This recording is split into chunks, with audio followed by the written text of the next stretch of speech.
I'm joined now by Harvest Health and Recreation CEO Steve White. Steve, welcome back. Thank you, sir. Good to be back. Steve, tough times in the cannabis space for sure, but correct me if I'm mistaken, Harvest Health and Recreation is still on track to become the largest vertically integrated MSO in the United States, pending closing of your various transactions. Is that the case? It is, yes. And it's been tough sledding in cannabis in the stock market, but operationally a number of the companies like Harvest have continued to do quite well. Sure. So what is the financial outlook for Harvest Health and Recreational these days that you can talk about? It's still strong. We are continuing to execute a number of our operational objectives that we've laid out over time. There are a number of things that are both helpful and hurtful, as is always true in U.S. cannabis when you're rolling things out on a state-by-state basis, though. Yeah, you bet. So the 9,000-pound elephant in the room that everybody wants me to ask you about is what is it looking like with the DOJ in terms of these various transactions that they're sort of examining? So far, so good. Nobody's reported any issues with the DOJ, and the DOJ has stated that they are using this as an opportunity to educate themselves about the space. And so far, it appears as though that's absolutely consistent with their actions. So does not appear to be any issue, or does not appear as though there are going to be any transactions that are stopped. Well, fantastic. Okay, so give me an outlook as best you can. Now, I realize that there's a little bit of uncertainty that you can't really address head on because of the DOJ issues, but what is the whole footprint of Harvest Health and Recreation look like, assuming everything in the DOJ becomes a nothing? So that we have a very deep footprint in a number of states that we consider key states and states that are going to drive profitability long term for Harvest Health and Recreation. Those states would include Arizona, Illinois, Florida, Nevada. There are a handful of others, and that's really the key to some of this acquisition or this acquisitive activity, is to try to deepen the footprint in states where we see tremendous opportunity. You bet. To what extent does your Last Prisoner project help you or hinder you in the recognition of Harvest Health and Recreation as a brand for advocacy?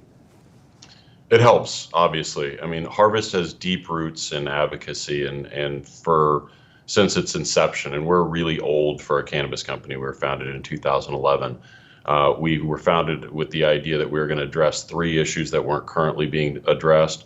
One was research, one was charity, and the other was social justice and diversity. And that's really for us a foray into the social justice and diversity. And it's a way that we can get behind some of the things that we've been talking about for a number of years. We have other initiatives like that, but we're very excited about Last Prisoner Project and the different things that organization can accomplish. Sure. A lot of LPs in the space fail to recognize the inherent symbiosis between the concepts of good corporate citizenship, but community compassion that cannabis naturally engenders through use over time. And so you say you're an older cannabis company. It sounds to me like that's really turned out to be an advantage for you. It actually has. I mean, when we started the company, we had to think about different ways that we could open facilities and not have people get arrested. And one of the ways that we combat that risk was to really become good neighbors and good members of the community. And that allowed us then, we saw it with some other cannabis organizations that were threatened by the federal government. And what we saw is that these communities would come to their rescue when the federal government would come in and try to enforce unjust cannabis laws. And so for us, it was actually a way to ensure that we stayed out of jail more than anything. And then it's just become part of the ethos of Harvest Health and Recreation. Right, mother being the mother is the necessity. Yeah. So tell me, what is the biggest sort of market right now for you guys? I mean, I've come to understand that in California, for example, it's like 80% of the jurisdictions actually don't allow cannabis sales within their borders. And you guys your home state is really Arizona, if I'm not mistaken? It is. That's where we're headquartered, yeah. Sure. So, I mean, Arizona is not the biggest market. So where is the biggest market? What market excites you the most from a geographic standpoint? So the two different questions there. The biggest market is California. California is always going to be the biggest market. It's going to be the single biggest cannabis market in the world for quite some time. So that one does excite us. There are a number of opportunities there that we're really excited about. But as I mentioned before, Arizona, although it's not the largest market, you're talking about the opportunity for a company to capitalize in a market. And for us in Arizona, that's one where we can do very, very well. Illinois, with our pending acquisition of Verano Holdings, Illinois becomes one that is really important for our future as well. You can add to that list Florida, you can add to that list Pennsylvania, you can add to that list Nevada, and there will be, as you see the regulations change over time and as these programs develop, that list will change. Hopefully we'll just be adding more to it rather than subbing some in and some out. Sure. Do the states where there's limits on the number of licenses that are permitted in the state-wide and the limit on the number that a single entity can possess, is that a benefit or a boon to Harvest and your strategy? It's both. Look at it from a capital allocation perspective, and in the way that we are making decisions about when we have money that we want to deploy, what is going to yield the highest return for us.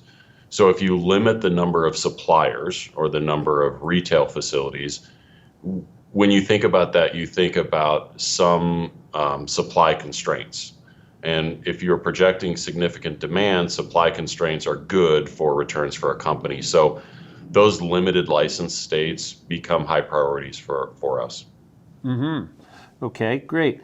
The path towards federal de-prohibition in the states is something that, is that great wild card out there. Have you got any intelligence on that from where you sit and what the expectation is generally in the U.S.?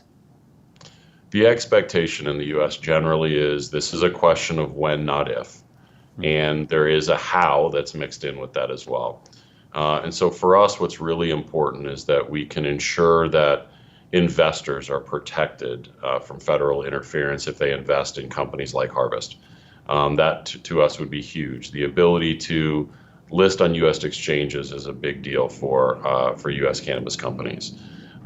So it's not necessarily de-prohibition, but it's in the U.S. the way it's going to work is there are going to be different layers of prohibition that get peeled off at different times, and hopefully the expectation is all of it will be peeled away at some point. The question is just when that happens. Sure. Do you think it's pretty much game over for Canada's funding advantage in the cannabis space once de-prohibition happens in the U.S.? Yes. Should I be more definitive than that? Well, it's a great advantage that the Canadian LPs have held over their U.S.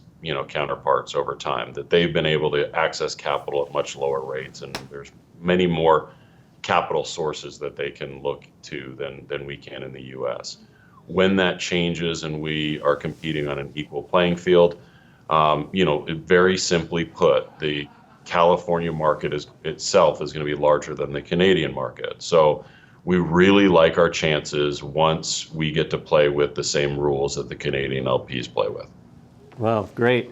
Does the uncertainty or just the mild irritation of the DOJ's attention at this point, does that sort of give you guys a sort of wait and see sort of stance towards further acquisitions? Are you waiting for that to sort of go away before you sort of resume a momentum that you seem to have generated before that?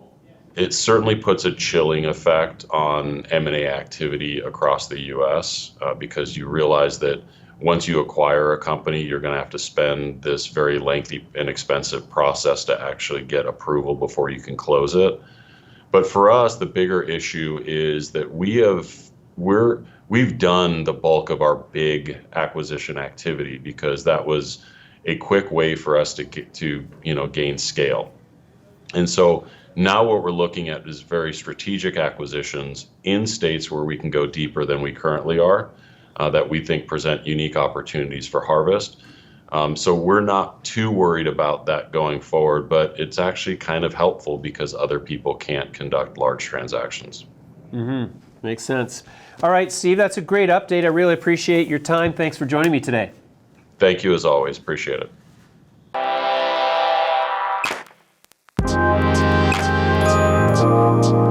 Twenty-one, two, three.